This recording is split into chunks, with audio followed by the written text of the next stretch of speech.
Pronto, glória a Deus, estamos aqui no dia 157 e 365 dias com o Senhor, agora no ano 2026, graças a Deus. E primeiramente eu agradeço a Deus em nome de Jesus, depois a você por chegar até aqui, Deus abençoe grandemente você e sua família, em nome de Cristo Jesus. E estamos hoje continuando o livro de Salmos, Salmos capítulo 85. E será que é da família de Asaf? Não sabemos, vamos descobrir agora. E aproveitando que você está aqui, curte aqui para que você seja instrumento de Deus, para levar o reino dos céus a mais pessoas, mais vidas, mais almas, em nome de Cristo Jesus. E vamos lá. Salmo capítulo 85. Será que é da família de Asaf? Não sabemos. Vamos lá. Para o mestre de música, Salmo dos Coraitas. Não é da família de Asaf. É dos Coraitas. Mas a bênção também é da mesma maneira, porque literalmente foi o Senhor que colocou na família dos Coraitas o Espírito do Senhor. Então, é sempre a bênção de Deus para nós. Vamos lá. Versículo 1. Foste favorável à tua terra, ó Senhor. Trouxeste restauração a Jacó. Perdoaste a culpa do teu povo. Você vê, Deus perdoou a culpa do povo. Esse conceito aqui de perdão é um conceito que o Senhor ele vai de pouco a pouco nos mostrando. Ele vai de pouco a pouco nos ensinando o que é o perdão. E o que é que ele quer que a gente entenda sobre o perdão. Perdão basicamente é, você cometeu o erro, você entende que você cometeu o erro, você assume o erro que você cometeu, mas a punição daquele erro, quem vai tomar é outro no seu lugar. É basicamente isso. Perdoaste a culpa do teu povo e cobriste todos os seus pecados. E aí você vê que coisa interessante. Aqui há aquele entendimento lá de trás que o sacrifício ele serve para poder encobrir o pecado. Mas quem pagou o preço único e suficiente por todo o pecado foi Cristo. Em Cristo o pecado ele não é só encoberto. Ele é pago e encoberto. Ele é pago e esquecido. Ele é pago e deixado. Não existe mais pecado por causa de Cristo. Há o pagamento do pecado. O pecado não está ali encoberto. Ele está perdoado. E aí você vê, perdoaste a culpa do teu povo e cobriste os teus pecados. Retiraste o teu furor e te afastaste da tua ira tremenda. E aí você vê, Deus já não está mais irado contra o povo de Deus. Deus não está mais irado contra a nação. Restaura-nos mais uma vez, ó Deus, nosso Salvador. E desfaze o teu furor para conosco. Ficarás indignado conosco para sempre. Prolongarás a tua ira por todas as gerações. Acaso não nos renovarás a vida, a fim de que no teu povo se alegre, a fim de que o teu povo se alegre em ti? Mostra-nos o teu amor, Senhor, e concede-nos a tua salvação. E aí você vê que pedido bonito, né? Senhor, vem, nos restaura, de novo nos traz, de novo lembra. Mais uma vez, se lembra da tua aliança. Mais uma vez vem. Senhor, olha, a gente sabe que o Senhor está irado, mas o Senhor é muito grande em misericórdia. Vem, Pai. Versículo 8. Eu ouvirei o que Deus, o Senhor, disse. Ele promete paz ao seu povo, aos seus fiéis. Não voltem a eles a insensatez. Perto está a salvação que ele trará aos que o temem. E a sua glória habitará em nossa terra. E aí você vê que coisa interessante, né? Olha, não voltem à insensatez. Não volte ao erro. Não volte ao pecado. Não volte aos caminhos que te levaram para distante de mim. Não volte não. Pelo contrário. Perto está a salvação daqueles que temem a Deus. Se você teme ao Senhor, se você busca o Senhor, se você busca estar alinhado com Deus, olha, perto Deus está de ti. Porque você está buscando. Se você busca a Deus, Deus não se esconde. Pelo contrário. Se você busca a Deus, Ele vai ao seu encontro. Se você dá um passo na direção de Deus, Ele dá 10 ao seu encontro. Se você dá um passo, Ele dá 100 ao seu encontro. Se você está fazendo algo para Deus, Ele está fazendo muito mais por ti. Ou melhor, Ele já fez muito mais por ti. Lembra disso, Deus ele é soberano e bom. Versículo 10. O amor e a fidelidade se encontrarão. A justiça e a paz se beijarão. Que coisa bonita, né? Justiça e paz se beijarão. Olha, se Deus quiser, lá, daqui a pouco nós vamos ler o livro de Cânticos, Cânticos de Salomão. E ele tem muito essa conotação aqui, entre o amor e a paz, a fidelidade, né? A graça do Senhor e o encontro do Senhor com a noiva, o encontro do Senhor com o Cordeiro de Deus, com a noiva do Cordeiro. E é muito interessante essa dinâmica. É um livro muito poético, muito apaixonado. E ele trata muito isso. O amor e a fidelidade se encontrarão, a justiça e a paz se beijarão. Ele usa figuras de linguagem conhecidas pelo homem para poder mostrar como a justiça, a paz, a fidelidade, o amor, tudo está muito entrelaçado. E isso glorifica a Deus. E vamos seguir. A fidelidade brotará da terra e a justiça descerá dos céus. Amém. O Senhor nos trará bênçãos e a nossa terra dará a sua colheita. A justiça irá adiante dele e preparará o caminho para os seus passos. Você vê coisa interessante, né? A justiça de Deus vai à frente de Deus. Antes de Deus chegar, a justiça dele já chegou. Agora, acima de todas as coisas, é o amor. O amor de Deus é imensurável. Salmo capítulo 86. Oração davídica. Olha, aqui Davi voltou de novo. Mais um salmo davídico aqui, ó que bênção. Depois de tantos, né? Da família de Asaf, agora dos coraitas e agora de Davi, ó que bênção. Salmo capítulo 86. Inclina os teus ouvidos, ó Deus, ó Senhor, e responde-me, pois sou pobre e necessitado. E aí você vê coisa interessante, né? Davi sempre repete isso: Senhor, olha para mim. Senhor, me ouve. Senhor, olha para quem eu sou, porque eu sou pobre e necessitado. Diga-se de passagem, Davi era rei de Israel. Davi era rei de uma das nações mais ricas e poderosas da época. Davi era um dos homens, Davi era o cabeça dessa nação. Davi era na terra, na época dele, era um dos homens mais ricos que existia. E olha como Davi se portava a Deus. Deus, inclina seus ouvidos para mim e responde-me. Eu sou pobre e necessitado. Olha, diante de Deus, quanto mais a gente se humilha ao Senhor, mais Ele nos ouve. Por quê? Porque a gente deixa as vaidades, a gente deixa o nosso orgulho, a gente deixa o que eu sou, o que eu faço, o que eu... Não. A gente olha para Deus, vendo e reconhecendo que Ele é soberano e acabou. Essa tem que ser a nossa visão para Deus. Deus, eu nada tenho, eu nada posso, eu nada consigo, o Senhor que tudo pode. Acabou. Guarda a minha vida, pois sou fiel a Ti. E aí você vê, Senhor, eu sou fiel a Ti, guarda a minha vida. Senhor, eu sou fiel a Ti, lembra de mim. Senhor, eu sou fiel a Ti, olha, me guarda. Tu és o meu Deus. Salva o teu servo, que em Ti confia. Misericórdia, Senhor, pois clama a Ti sem cessar. Alegra o coração do teu servo, pois a Ti, Senhor, eleva minha alma. Tu és bondoso e perdoador, Senhor, rico em graça, para com todos os que te invocam. E aí você vê coisa interessante, né?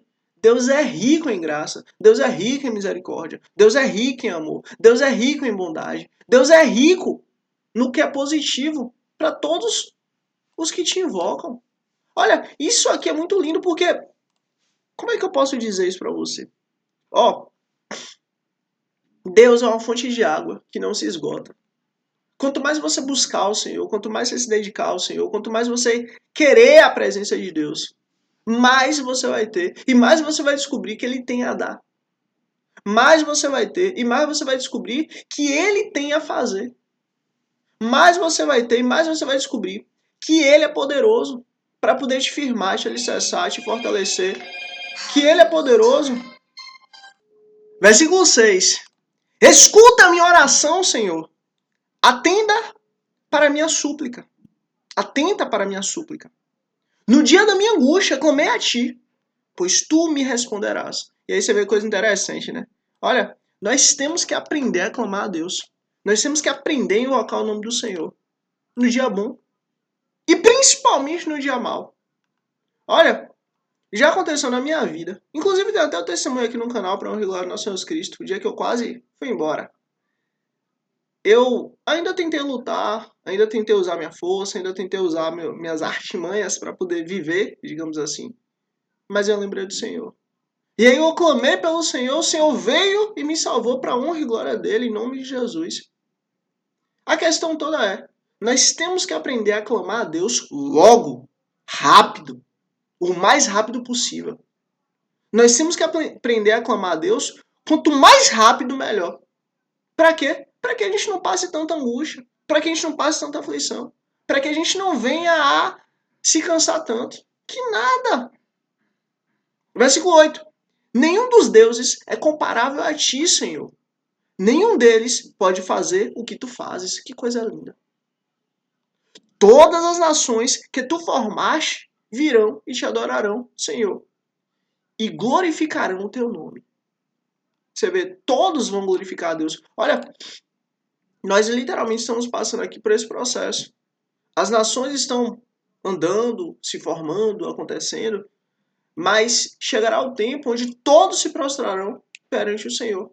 Todo joelho se dobrará e toda língua confessará que Deus é o Senhor. Versículo 10. Pois tu és grande e realiza feitos maravilhosos. Só tu és Deus. Acabou. Toda honra, toda glória seja dada ao nome do Senhor. Acabou. Versículo 11.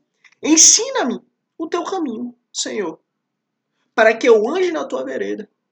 Dai-me um coração inteiramente fiel, para que eu tema o teu nome. Olha, a fidelidade é algo fundamental. Nós precisamos buscar fidelidade com o Senhor. Nós precisamos ter um coração fiel. Nós precisamos buscar a Deus e buscar ser fiel a Ele por quem Ele é. Versículo 12. De todo o meu coração te louvarei, Senhor, meu Deus. Glorificarei o teu nome para sempre, pois grande é o teu amor para comigo. E aí você vê. Tu me livraste das profundezas do Sheol. Olha, deixa eu só te explicar uma coisa aqui, que o Senhor nos ensina para honra e glória dele.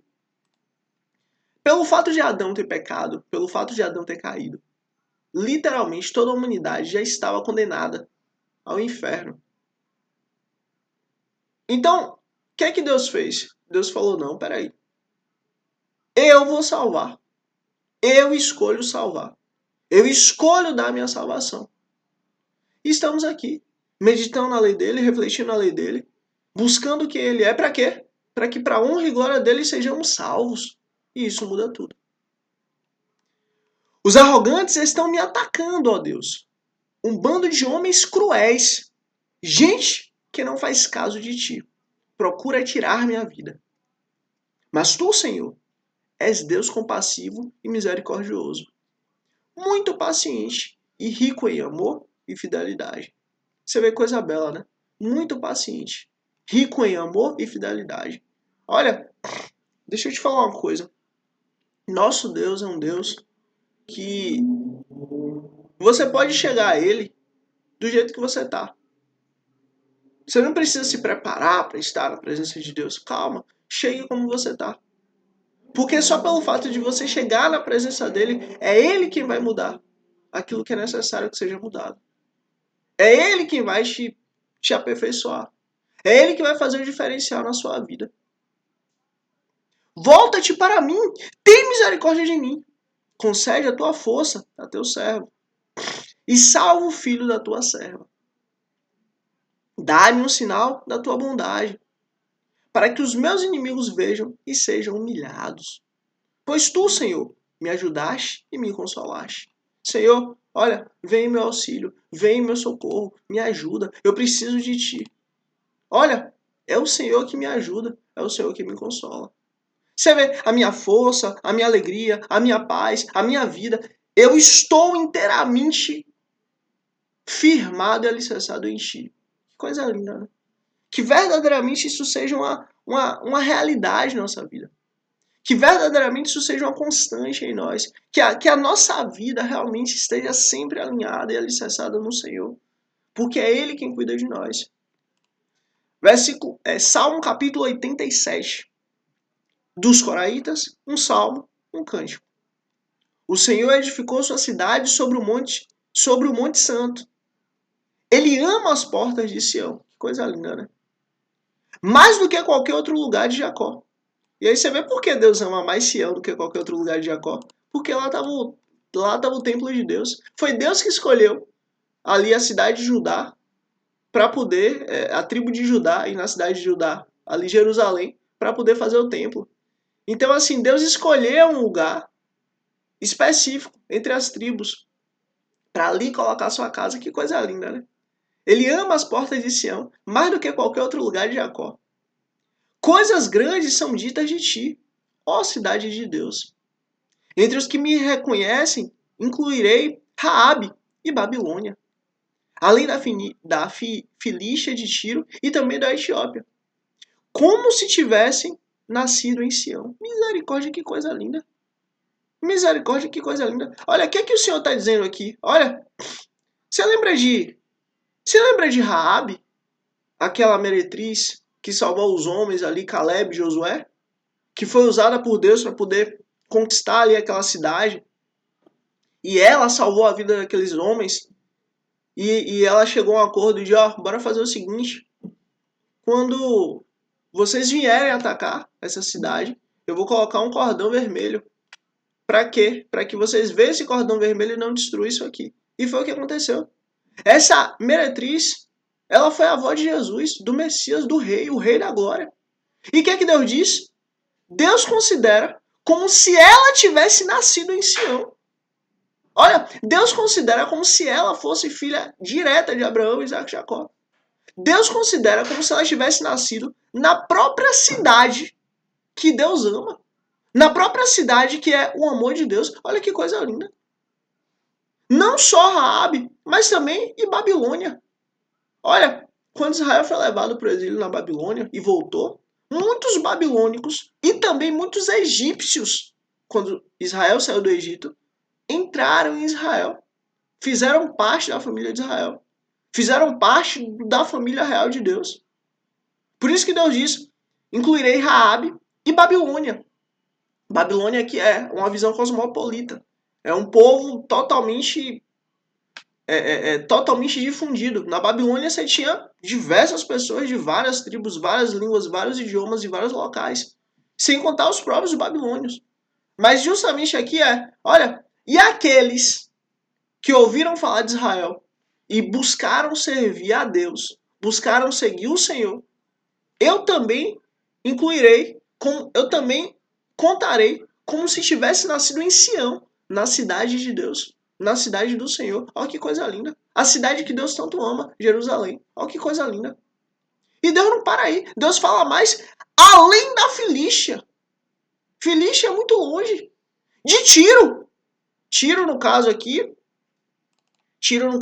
está fazendo Tiro, Sidom, está fazendo a referência àqueles povos que depois vieram, né, após e próximo ali a Babilônia.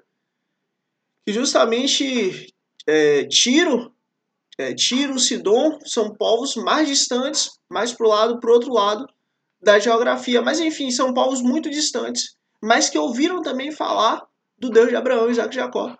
E também da Etiópia. Ou seja, norte, sul, leste, oeste, qualquer povo, qualquer nação, qualquer língua que ouvir falar do nome do Senhor e crer no Senhor, eu considerarei como se tivesse nascido em Sião. Quem disse foi Deus. Quem falou isso foi o Senhor. Entre os que me reconhecem. Tá vendo? Olha, é Deus que diz, eu estou reconhecendo vocês. Vocês me reconhecem. Pronto. A minha graça chegou a vocês. Eu e também da Etiópia. Como se tivesse nascido em Sião. Acabou. Entenda uma coisa, presta atenção. Nós podemos não ser filhos de sangue de Abraão, Isaac e Jacó. Mas só pelo fato de crermos no Deus de Abraão, Isaac e Jacó, Deus é poderoso para nos tornarmos filhos de Abraão, Isaac e Jacó. E as bênçãos de Abraão, Isaac e Jacó, as heranças de Abraão, Isaac e Jacó, a lei que Deus deu, tudo isso nós temos como herança, graças à bondade do Senhor. E aí você vê, Raabe, Deus considera como mulher de Deus. Babilônia, aqueles que saíram ali do Egito, aqueles que saíram ali da Babilônia, Deus considera como povo de Deus. Olha, Filístia de Tiro e também a Etiópia, Deus considera. Em qualquer lugar, norte, sul, leste, oeste, qualquer um que crê no Senhor e tenha Ele como Senhor e Salvador, olha, Deus considera como se essa pessoa tivesse nascido na cidade que Deus tanto ama, em Jerusalém, em Sião. Você vê o nível que Deus nos coloca. Olha, deixa eu só pontuar mais uma questão sobre isso aqui por causa do horário, mas vai ser rápido. Existe 12 tribos em Israel, que as que têm território são 10, porque uma, né, foi tirada aí. Enfim, então é uma tribo, no caso, que aí depois acabou sendo a tribo de Judá, e as outras 10, porque a tribo de Levi ela acabou, né, seguindo a tribo de Judá, que é a tribo dos levitas. Fato é, das 12 tribos, Deus escolheu uma única tribo, que é a tribo de Judá, para ali no Monte Sião, em Jerusalém, fazer o seu tabernáculo. Não é que Deus não ama as outras 11 tribos, não é que Deus não ama as outras 10 tribos, não é isso. Mas Deus escolheu uma tribo. E Deus diz assim, ó, aqueles que me buscam, eu considerarei como se tivesse nascido em Jerusalém, na tribo que eu tanto amo. Como se tivesse nascido no meu Monte Sião. Olha, o privilégio, a graça, o amor da escolha que Deus teve, ele é tão grande que chega até nós. Deus nos considera. Isso é honra. Não é que nós somos superiores às outras 10 tribos. Não é que nós somos superiores às outras 11 tribos. Não. Pelo contrário. Inclusive a tribo de Levi, eles não têm território justamente por causa disso, porque a herança da tribo de Levi é o próprio Deus. Mas a questão toda é, isso que a gente tem que lembrar, Deus escolheu uma tribo, Deus escolheu um território, Deus escolheu um local para poder ali fazer o seu Monte Santo, fazer ali seu templo. E Deus nos considera como se tivéssemos nascidos nessa cidade que Deus amou, nessa cidade que Deus escolheu, nessa cidade que Deus escolheu para poder fazer o seu tabernáculo, a sua casa aqui na terra, como se nós tivéssemos nascido ali. Sabe por quê? Porque assim Deus considera. Olha, o filho que nasce de forma natural, ele pode acontecer de não ter vindo pela vontade do casal. Pode acontecer. Agora, o filho que nasce pela escolha do pai, em querer adotar, em querer comprar, em querer ter, em querer adotar, em querer ter um filho, e ele vai lá e adota, esse filho, nós temos a certeza absoluta que ele veio da base conforme a vontade. Não há dúvida. Ah, foi um erro. Ah, aconteceu. Ah, foi um acidente. Não existe isso. O pai foi lá e quis. Eu quero. E assim Deus faz. Olha, entre os que me reconhecem, incluirei Raabe, Babilônia, Filístia de Tiro e também a Etiópia. Como se tivessem nascido em Sião. Acabou. Acabou. Versículo 5. De fato, acerca de Sião se dirá: todos esses nasceram em Sião, e o próprio Altíssimo a estabelecerá. E aqui você vê coisa interessante, né? Aqui já está falando tanto da Sião, né, que a gente conhece histórica, mas também está falando da Nova Jerusalém. Eis que vi novos céus e nova terra. Eis que tudo velho se passou e agora se faz tudo novo. Porque, ó, vamos morar na cidade quadrangular. Que coisa linda. Isso aqui já é uma profecia do que vai acontecer. Versículo 6. O Senhor escreverá no registro dos povos: este nasceu ali. Olha, nós entraremos no céu não é pela janela. Nós entraremos no céu não é por alguma brecha, pulando o muro, nada disso. Nós teremos um registro escrito: este nasceu ali. Aonde? Na cidade de Sião. Sabe por quê? Porque foi escrito antes da fundação do mundo, o meu nome e seu nome, no livro de Deus. Para que nós pudéssemos ter vida, ter direito, ter acesso nesse novo céu e nova terra que o Senhor está preparando. Olha, por isso que o apóstolo Paulo diz: ó profundidade das riquezas, da sabedoria e do conhecimento de Deus. Quão insondáveis são os teus juízos, quão inescrutáveis os teus caminhos. E ele faz uma pergunta muito firme. Quem, pois, conheceu a mente do Senhor aqui?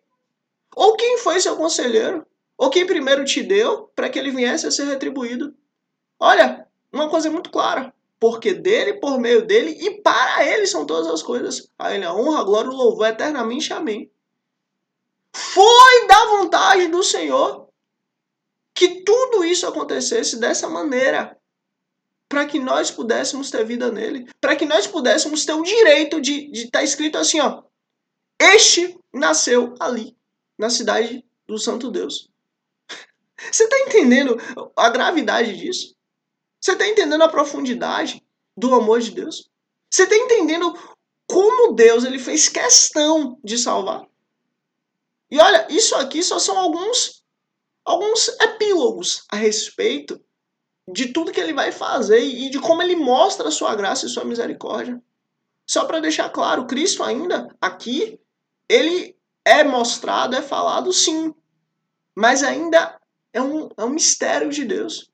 Ainda é algo que está escondido em Deus. Ainda é algo que o mundo não conheceu. Só ouviu falar do rei, só ouviu falar do Cordeiro de Deus que tira o pecado do mundo, mas o mundo ainda não viu. Então Cristo aqui ainda não é mostrado para todos, como a gente consegue ver hoje, para a honra e glória dele. Mas aqui já é mostrado, já é dito que, ó, nós teremos um título dizendo, olha, este nasceu ali, na cidade de Sião, na cidade do Deus Todo-Poderoso. E não é qualquer um. Somos filhos porque Deus quis.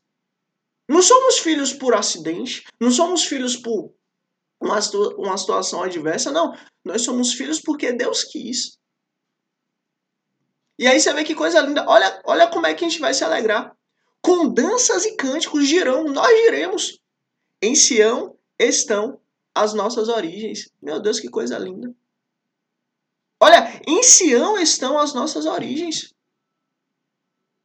Gente, isso aqui é justamente Deus falando, olha, eu faço questão que você venha da minha cidade. Eu faço questão que você venha da minha origem. Eu faço questão que você venha do lugar que eu amo. Eu faço questão que você venha das minhas raízes. Eu faço questão que você faça parte da minha família.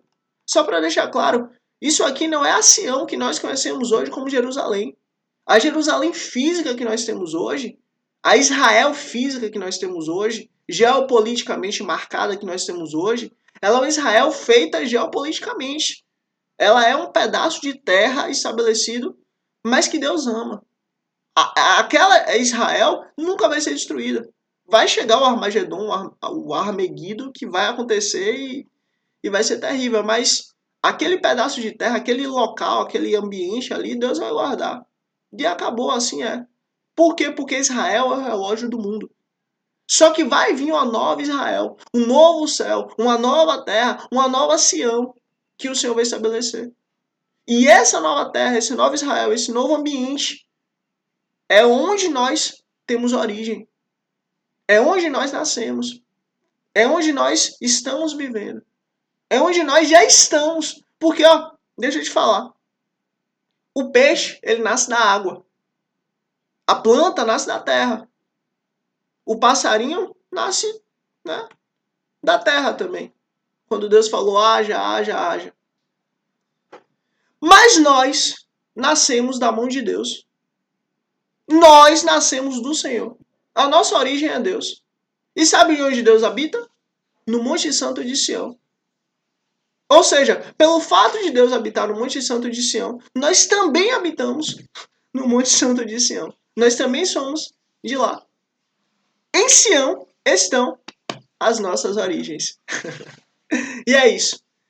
Vamos continuar com o Senhor para a honra e glória dele, para que, de fato, cada vez mais ele venha nos trazer a sua lei, trazer sua sabedoria, trazer seu amor, trazer seu ensino. Porque Salmo capítulo 1 diz assim, feliz é o homem que medita na lei do Senhor de dia e de noite, e nela encontra felicidade. E dali para frente só é bênção, bênção, bênção, bênção. E assim é. De fato, Deus cuida de nós. E é isso que a gente nunca pode esquecer. E é isso. Para honra e glória do nosso Jesus Cristo, esse é o nosso dia 157. Primeiramente, eu agradeço a Deus em nome de Jesus. Escreve aqui, ó, Sião. S-I-A-O-N. A acento, né? Não é o acento tio, não, né? Aliás, é o acento tio, né? Não, o circunflexo é o tio. Acento tio, ó, Sião. Escreve aqui Sião, para saber que chegou até o fim. Puxe aqui, para que você seja instrumento de Deus para lavar o reino dos céus sobre as pessoas, mais vidas, mais almas, em nome de Jesus. E se inscreve aqui para amanhã, dia 158, em nome de Jesus, você receber a notificação e estarmos aqui juntos para a honra e glória do Senhor. E é isso. Mais uma vez, Deus abençoe grandemente você e sua família, em nome de Cristo Jesus. Até amanhã, dia 158, em nome de Jesus. Amém.